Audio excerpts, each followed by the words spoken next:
You're listening to the tale of two podcasters from the 2007 RAB TGO Challenge, brought to you by the outdoorsStation.co.uk.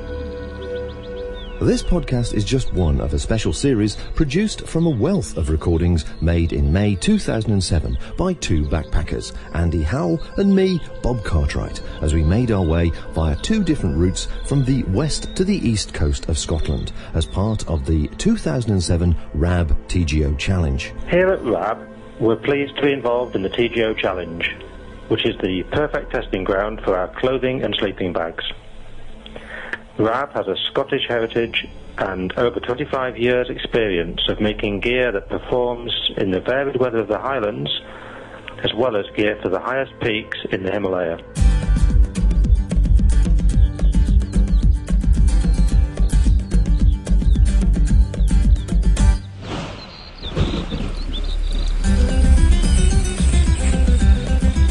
Co-sponsors TGO, the Great Outdoors magazine, have been behind this May event since its inception in 1980. The framework and principle is totally unique. It isn't a race or a competition of any kind. The objective is to foster good fellowship amongst walkers within the framework of a challenging 200-mile expedition. The start consists of a series of sign-out locations on the west coast, from Torridon in the north down to Ardrishaig in the south. Each challenger, solo, couple or group makes their way via a high route, a low route or a mixture of the two across Scotland to finish anywhere between Arbroath and Fraserburgh on the east coast. There's a set 2-week window to do this in, and each participant submits their route for inspection prior to departure for safety and advice reasons. The places, however, are limited to 300, and details about the event, entry forms, past stories and photographs can be found in the October issue of TGO magazine and on their website. Each participant makes the challenge as easy or as hard as they wish.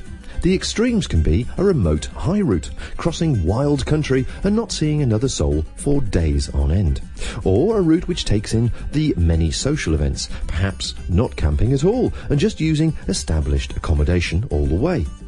Most people do a mixture of the two in different forms.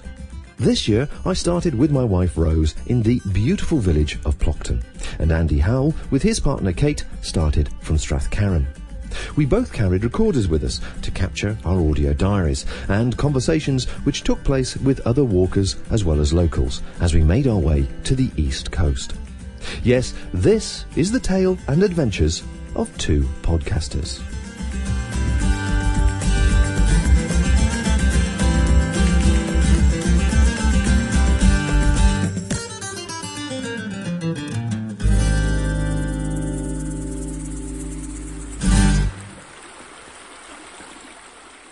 Part 5. Please note, some of this podcast contains strong language. It's the morning of the 15th of May, and we're now in Drumnadrochit. It's also our wedding anniversary, our civil wedding anniversary, so happy anniversary, sweetie. Happy anniversary, darling. And we're lying here in the salubrious luxury of a couple of lovely RAB sleeping bags are in a tent on a campsite, being the old romantic that I am. But I have booked us into a B&B for later on today, so we can have a bit of luxury tonight, which would be quite nice. Yesterday we didn't really do a report to finish the day off, probably because A, it was pouring with rain, and B, it was pretty boring.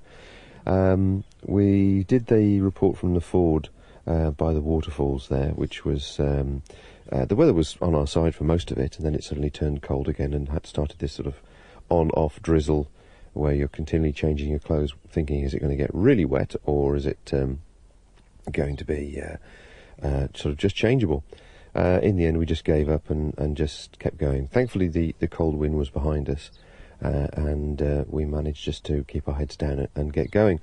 But the route we took, and that somebody suggested, down to Kermode, where there's this unusual cairn down there, which is worth a visit, and then along through the forest at Glenurquhart. Basically, most of the way down the glen to Drumnadrochit is, well, in all honesty, very boring. there must be a good 10 or 15k of forest track walking, and the forest tracks is virtually a made-up road. So there's very little to see. It's very quick and it's very easy, and had the weather been appalling as it was predicted yesterday and we were going over the tops, then it would have been obviously the sensible route. But you can't predict anything in Scotland, and the weather was nowhere near as bad as it was supposed to be, the forecast was. So we were in two minds whether we should have gone over the top anyway and just made life a bit more interesting. So we got here, what sort of time did we get here yesterday? 5:30, 6 About 5:30, 6 o'clock, yeah, late afternoon. We stopped a couple of times for a brew, and every time we did it was sunshine for 5 minutes, and by the time we actually got the brew going it was freezing cold or pouring with rain again. Yeah, and there was that one time I actually went down to my vest because it was so warm and sunny, and 2 minutes later we had hail. It's like, what's going on? And we were passed by Alan Hardy and a couple of other guys as well, and it does seem that particular route was a bit of a motorway really for people to beetle their way down to Urquhart Bay and Drumnadrochit. The campsite here at Bowe Farm is very nice. And well worth recommending. It's got all the facilities you would want, particularly after a walk like that. I haven't seen a drying room though, so that's the only thing it could do with it that it would be useful to us today.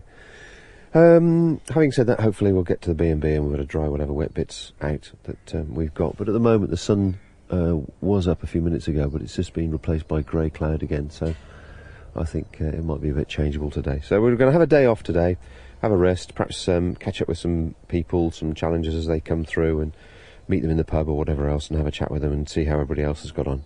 But so far, I would say yesterday was the pretty boring, most boring day so far as regards functional. Got here safe and dry and warm and whatever else, but not particularly exciting as regards a landscape or wildlife. I don't know if you want to add anything else, Rose. Oh yeah, one thing I do want to add is these bloody ticks. Good grief, I'm sick to death of them now. There is this factor that apparently the ticks there's an infestation over on the west coast, and certainly they're getting everywhere. I've just pulled one out of Rose's neck. She's just pulled one out of my eyelid, would you believe? We've had them dotted up our legs and backside. It's been a real flipping nuisance. So certainly if you're heading into this way, make sure you bring some very fine tweezers with you, and some or a tick remover, and some cream as well, antiseptic cream, because they seem to get everywhere and they're little buggers to get out. I'm going to investigate that idea about the marigolds that was in the TGO magazine a while back, I think. Apparently there's a website where you can get hold of the little sachets to put around your ankles. I don't care if they stop the ticks. Well, there's also, you were saying that calendula is made from the same... Yeah, calendula cream, which is homeopathic, used for scratches, that's made from marigold, so I just wondered if that would do a similar job. Might be worth... investigating. Yeah, trying. So we'll have to have a look at that. But You wanted to try out the zapper as well, didn't you, see if that worked? Yeah, it's a little electric zapper that you click on your skin, and it apparently gets the endorphins going and stops the itchiness of a bite. I'm wondering whether the same thing might actually stun a tick, so you could actually pull a blasted thing out very easily. But I've yet to find one that's a small nymph, as it were, and to see what happens to it, and do it on myself first rather than Rose. She might object if it suddenly regurgitated. Anyway, so a day of rest, a day of chatting with people and catching up, and we'll catch you a bit later on.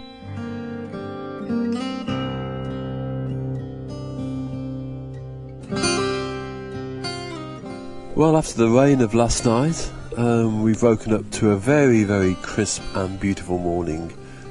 Thick frost on the fields. There's a little row of 3 aptos we can see there, all beautifully encrusted with white spiky frost, and a beautiful blue sky. It looks as if this is going to be a lovely day.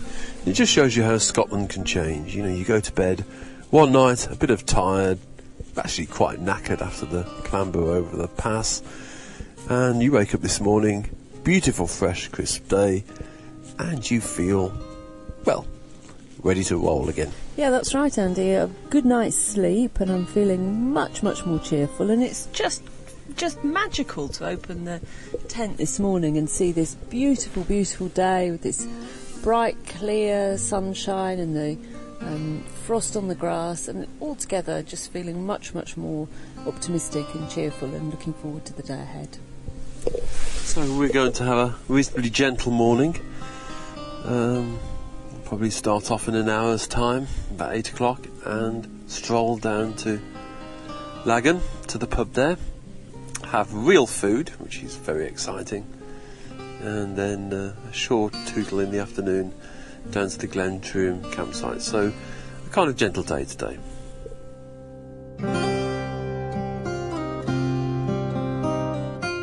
As there was no rush, we spent our anniversary morning using the facilities at the campsite and catching up over endless cups of tea and bacon sarnies with an old friend, Richard Kermode, who I met for the first time in 2005 when he was the youngest challenger to make the crossing. We'd been trying to meet up ever since.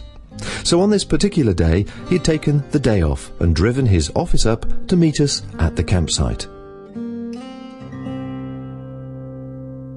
Okay, Rich, well, last time I saw you was 2005, where we were struggling across to Braemar, I believe, as part of the TGO challenge. And you've actually now taken up mountain guiding and leadership on a professional basis. Yeah, that's right. I went home and had a long think about what to do with my life and decided I'd use my mountain leader qualification and gave a few companies a phone and to see if they were needing anyone to do walks, and I've got quite lucky and some of them took me on. So yeah, I work for myself now and I'm do quite well out of a few companies, and I'm hoping to get my own client base as well as with time. So you're a freelance guide now. You're what, mid-20s? Yeah, I'm 26. How time flies. We were sort of chatting last night, and you were saying that there's actually quite a few guides, but I mean, are you on sort of the young end of the spectrum? Are they all sort of youngish, or are they at the other end of the age range? There's a very large difference. I mean, a lot of the more established folk are obviously older, and most of the people I've met and maybe worked with are probably, I would say, sort of, in between sort of late 30s through to anything towards 65. But there are a lot of younger guys, but a lot of them seem to be based in centres and things, or around outdoor centres, going from there. So from my point of view, leading walking holidays for the companies that I work for, I am the youngest one on their books by quite a long way, at least 10 years I think it is. The people then that are doing it are in their 30s. Did they start like yourself at sort of 20s and get into it, or have they come into it at a later stage in their lives, do you think?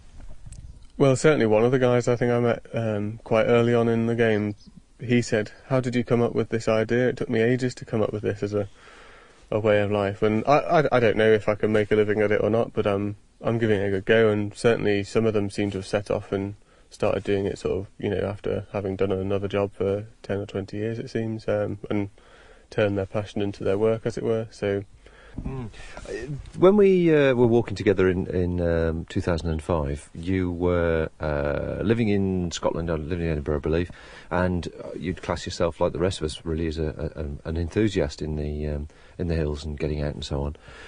Now you're actually doing it professionally. How has things changed? How's your viewpoint to Scotland and the area that you're working in changed at all? I think the passion for it has grown, in fact. I'm fascinated by everything to do with it, whether I know the answer or not. I don't fob people off with lies. I might hazard a guess, but I wouldn't say it's always gospel. But I just love all of the wildlife and the birds and the flowers, and I'm always keen to learn from other people, so I do volunteer with a group in Edinburgh, and I get to meet quite a lot of experienced folk there, but they're not getting the qualified sort of route, and they're quite happy doing what they do, but they volunteer with Duke of Edinburgh Awards and things, so it's great getting a chance to meet them and learn from their knowledge and experience. You've obviously been working in a whole variety of areas in Scotland now, and probably seen a lot more than most people that might be listening to this that have done the challenge or doing the challenge. If you were to cherry pick 3 or 4 places that were places that really meant a lot to you from a beauty point of view, for all the different reasons, wildlife and as well as their terrain and so on. What areas would you suggest people to have a look at if they get time? Well, I think some of them fall out with the challenge area.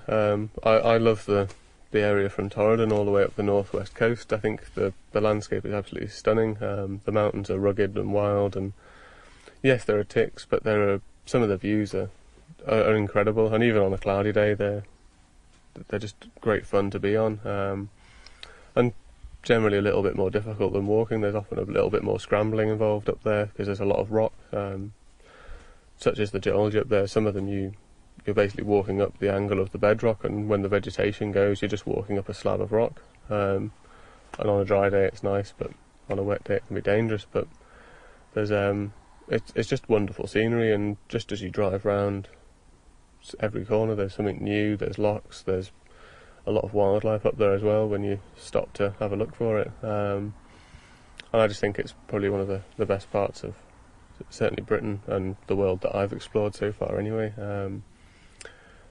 Yeah, so I would say that's one of my big favourites. Anywhere else that's actually on the challenge sort of channel that goes across from west to east? Well, it's a place I've got to fulfil an ambition on my challenge, was to cross the Mount Elias Plateau just from the top of the Corrioc Pass and walk across all of the moors and the tops. And it's rough and wild, but there were so many sort of golden plovers and things, and there was just nobody in it. And occasionally you thought you saw another challenger or someone, and maybe you were right, maybe you weren't. But I loved it up there. I thought it was great, and if it was a clear day, you could see across to all the rest of Scotland, and it was just real pathless, hard adventuring. Really, it was good. Great. Well, I'm just thinking, as you said that, I've been across it twice and hated it.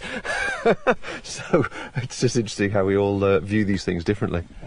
Well, yeah, I mean, I suppose you wouldn't say it was that beautiful. I mean, it's nothing on the north, and certainly it's probably lacks what the Cairngorms have in grandeur, but I just really enjoyed it. I thought it was just good fun. And yeah, on a wet day, I've been up there many times now, and in winter it's a completely different place, but it's I'll always have a fond memory for having traversed it on the challenge. I thought it was great fun. We're sitting in your office at the moment, which is a four-wheeled variety, full of goodies and bits and bobs, all tucked into every orifice. Just talking about kit for a second, in the last few years, when you've moved on to doing things professionally as opposed to, say, an enthusiastic amateur, you've obviously abused kit fairly hard from doing it on a daily basis virtually. Any tips or any suggestions you might have for people that are considering long backpacking trips to take with them, or consider whether it's food or gear or whatever? Anything that comes to mind you'd actually, if you look back 2 or 3 years now, you think, yeah, I should really have taken that?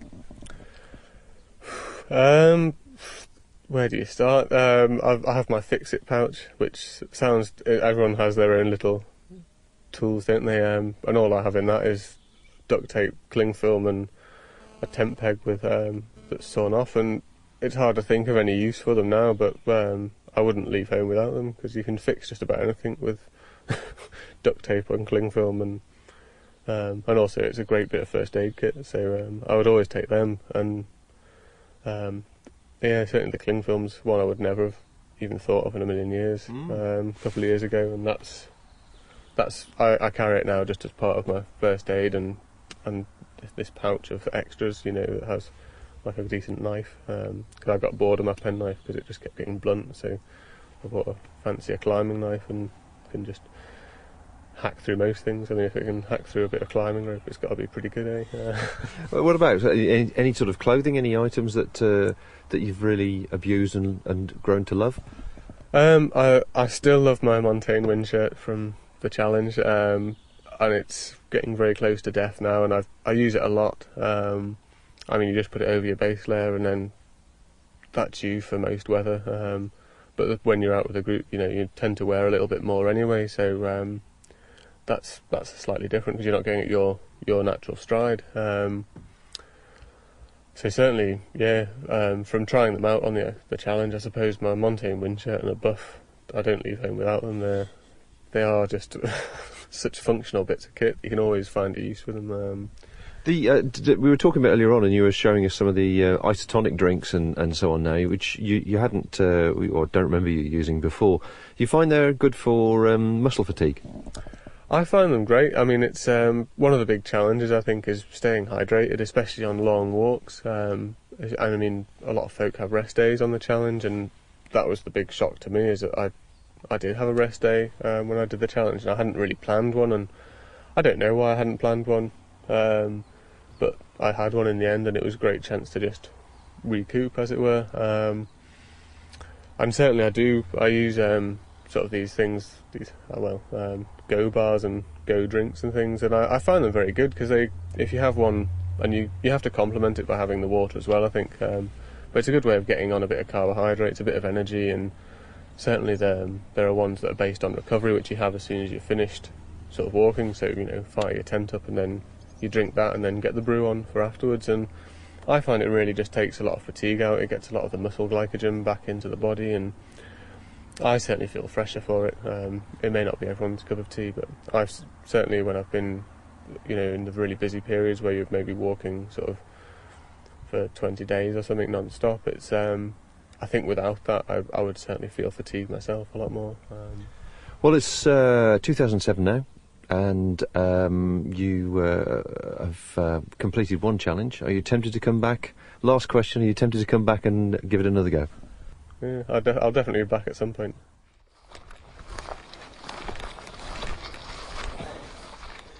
I'm sitting in the bar of the Monliath Arms, and challenges are beginning to roll in everywhere, including 3 guys that I've been bumping into over the last few days. Johnny, Big Ian and Little Ian. How's it going, Big Ian? Not bad at all, actually. Feeling no bad. Feet are a bit sore, but keeping going. I've got the old bum rap, but I'll keep going. We're stopping off at King Eustace tonight. And how many challenges is this? This is my 6th one, but I managed 3 beforehand. The first one was way back in '93.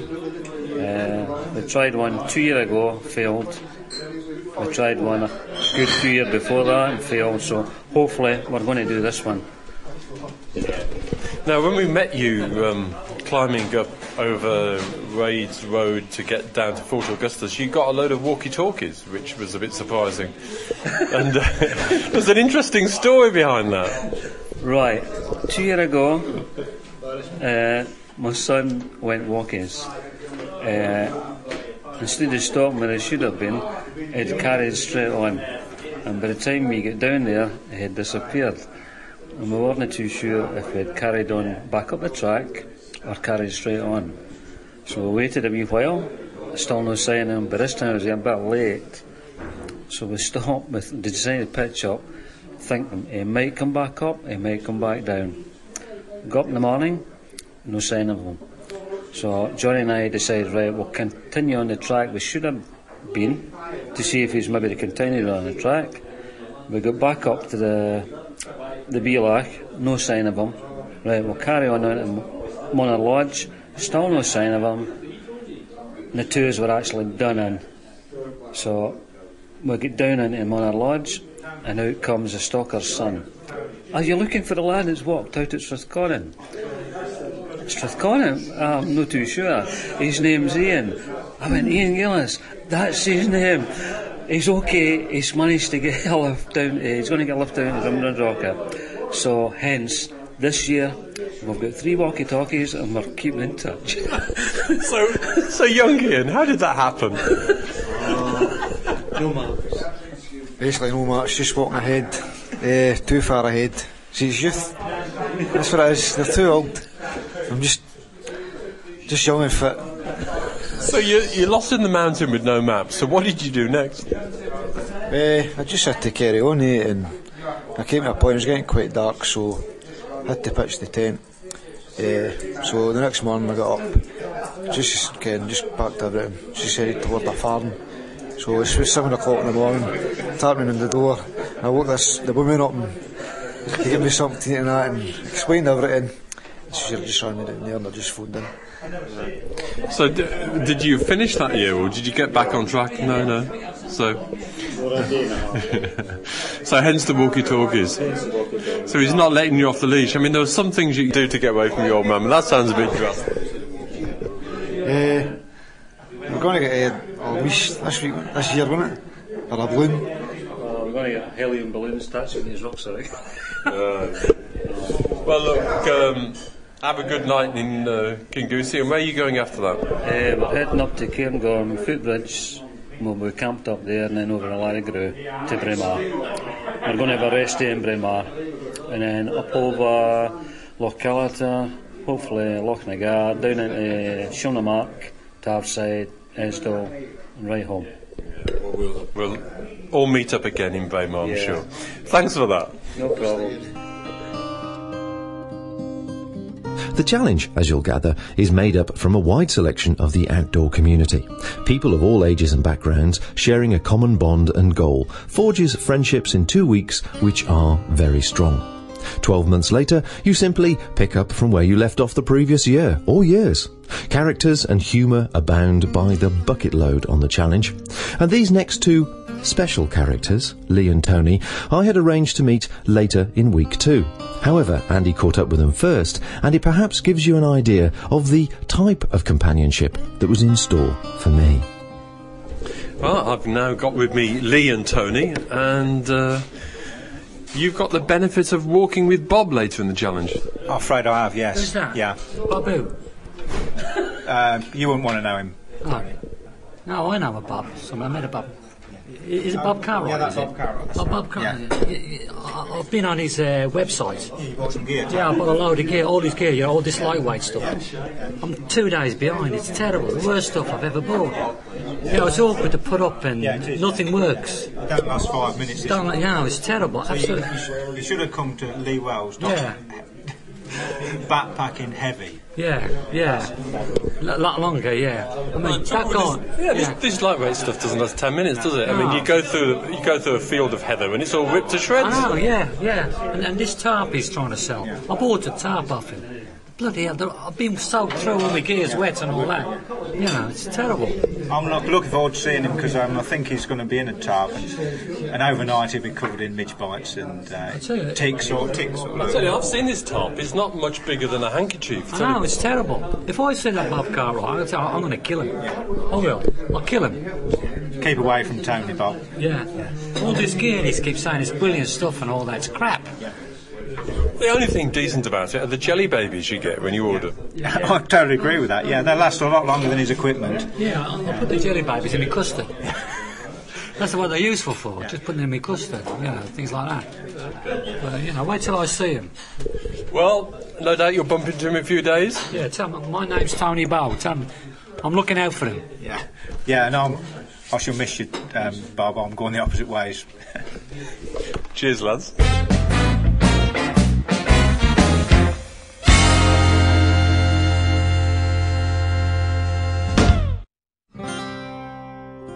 Yes, that was the comedy duo Lee and Tony, and that interview I only heard when I returned from the challenge and started to compile these podcasts.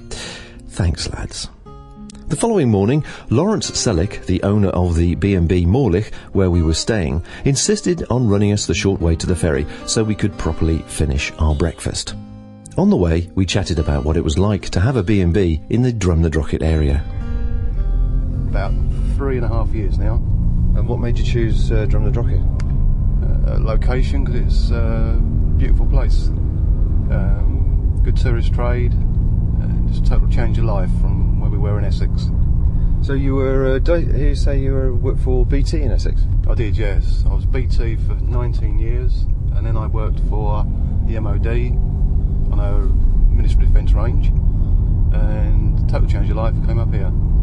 And what's it like actually living in a community like this? Because it's quite sort of a tourist-based community. Are they fairly friendly towards newcomers like yourself? Mostly, yeah. There's most people are pretty accommodating.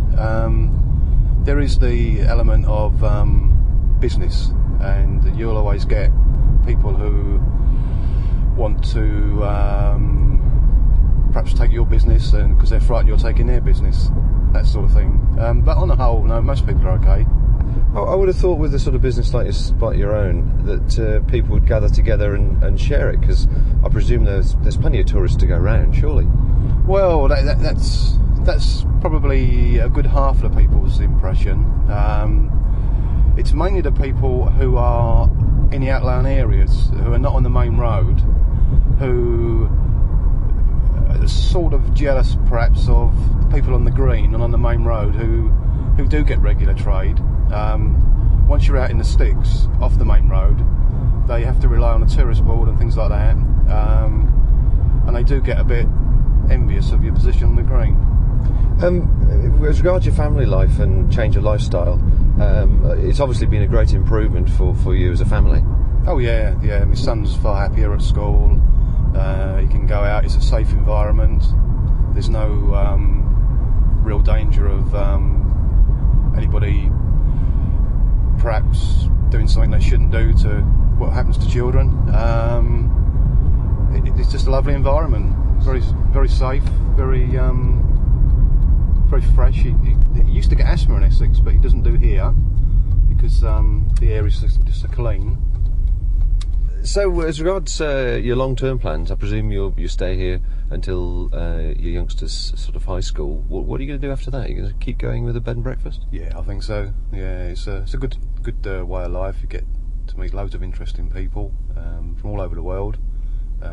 You find out what really different types of people are. You know, you get this predisposed attitude of most.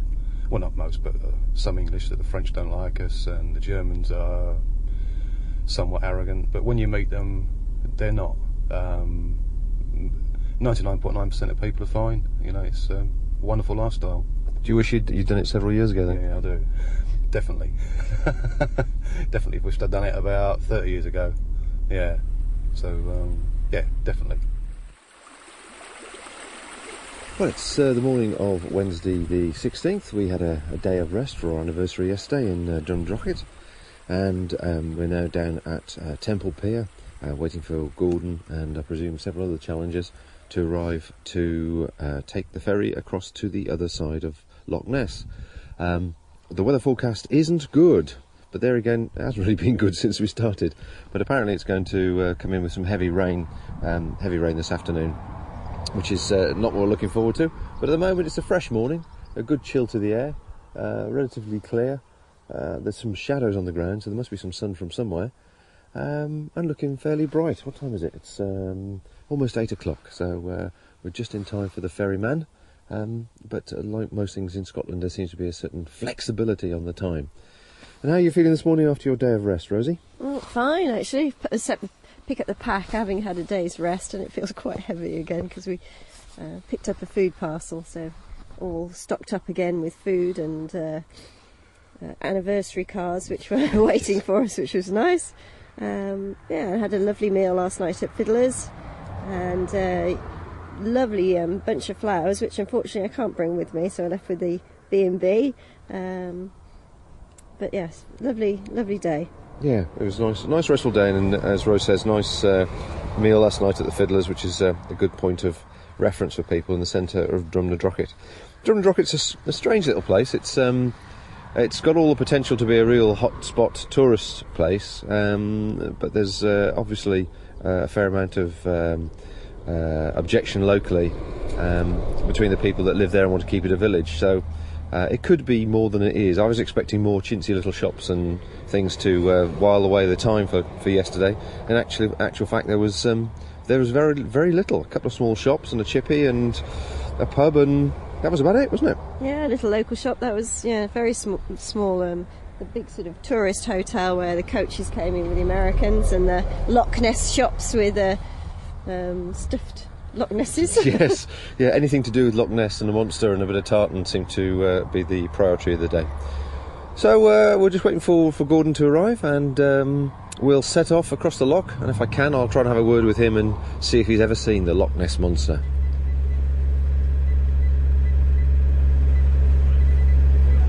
Every morning when I shave, but apart from that I've never yet seen anything on the surface that I can't identify. Yeah. Has there been anything that's ever happened then that's made you think twice? Oh, several times, yes. It's amazing, particularly on a calm day when you get a bit of a heat haze. You can get quite interesting optical illusions. Really? Oh, aye. Yeah. I really had to have a long, hard look at them through the binoculars before I realised it was a natural phenomenon. Yeah. So it's definitely still a curiosity, is it, when things like that happen? Oh, definitely. I mean, there's no doubt about it. I'm on the Loch every day, and you're always watching, just in case. Yeah. Do you ever carry a camera or anything like that with you, just in case as well? I don't normally. There's normally plenty of people on board the boat who've got cameras, and when you're actually controlling the boat, you're more, the last thing you want to do is pick up a camera and then do something silly. Yeah, absolutely. So are there still many of these scientific investigations going on Ness on a regular basis, or is it just once in a while? Just once in a while. There's a camera in the Loch all the time, off Temple Pier where we started, but the visibility is very, very limited. You're lucky if you can see 10 feet in front of you, so it's very much a hit and miss thing if anything would actually come into visibility. Right. But it is there running all the time. And what's the life like on the Loch? I mean, it's as calm as anything today, but I presume it isn't always like this. Oh no, you can get 10-foot waves on here if it really decides to get going. And that of course is storm driven, so you've got strong winds to go with it. Yeah. So that's when I usually stay at home. Okay. So, I mean, the ferry that you're running now, taking us across Loch Ness, do you do this all the way through, like the tourist season, or all year round?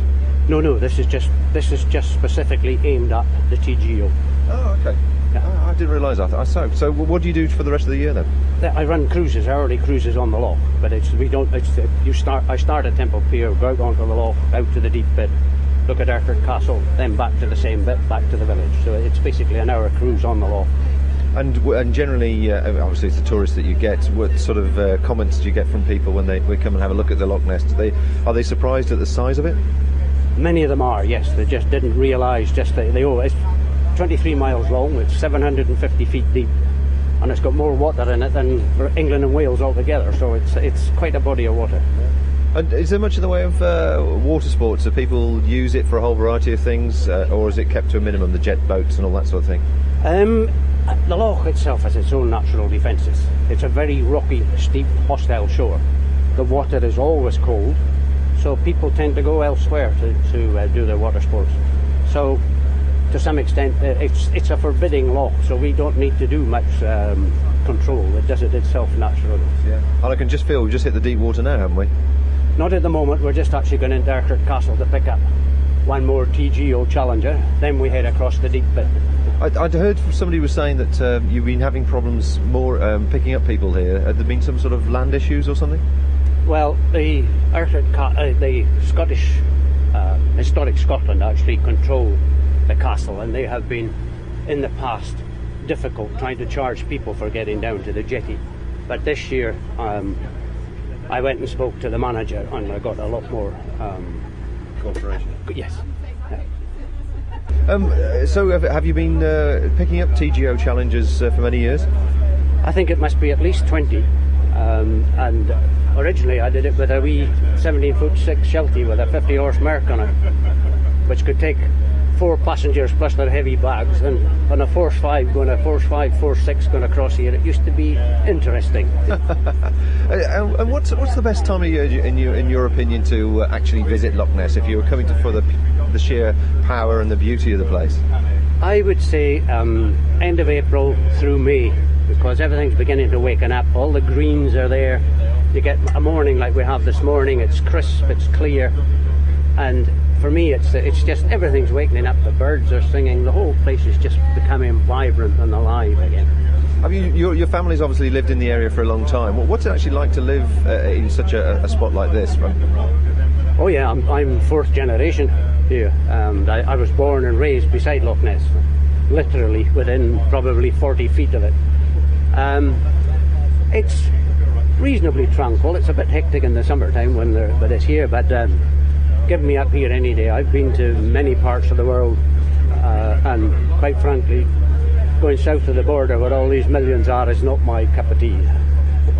I noticed that speaking to a lot of locals who are here, and obviously making a living and getting by, everybody seems to have several jobs. Is that the norm these days? It is indeed, yes. particularly the crofters, because a croft per se is not really totally viable, so many of them have other jobs. And of course there's a lot of self-help. A lot of the Coast Guard on Loch Ness, they're volunteers. They get paid when they go out at a pittance. Your fire service, a lot of that is, although now the rules have changed again, they're volunteers and they're from the village. And now you may find that 2 or 3 of them are in the local fire brigade. They're also volunteers in the local Coast Guard service. So, and then other ones work, well, they do different jobs simply because running a croft is not really viable. And what about for people with youngsters that try and keep the youngsters in the area, or perhaps they've got young families? Is there much work for them to do?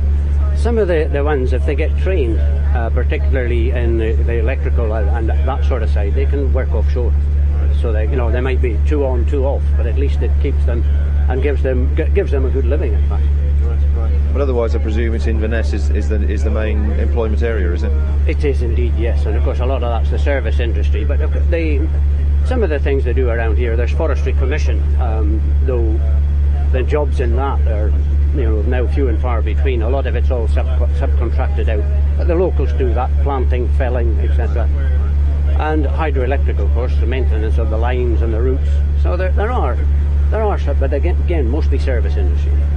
And your business, presumably, is a family business. Have you got somebody to pass it on to as time goes by? Well, hopefully young Callum, who is coming up for 11, he comes out on occasions and drives the boat for me, so plenty of time yet, but hopefully he will certainly use it, keep it going. Well, I'm just thinking about the future challenges, just knowing that they've got a lift at some stage. Yes, well, even I may eventually sort of wind down a bit, but I would hope probably to franchise or something with a boat, so then we would keep it running, yes.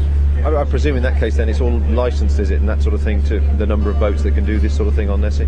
To some extent, but it's again, because of the limit in numbers, it's self-restricting.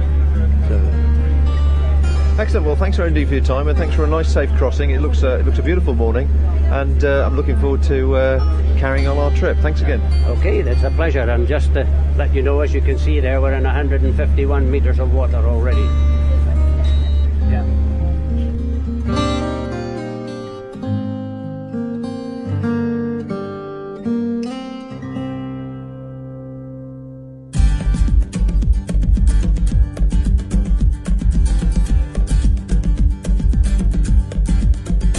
Concludes this part of The Tale of Two Podcasters from the 2007 RAB TGO Challenge, brought to you by theoutdoorsStation.co.uk.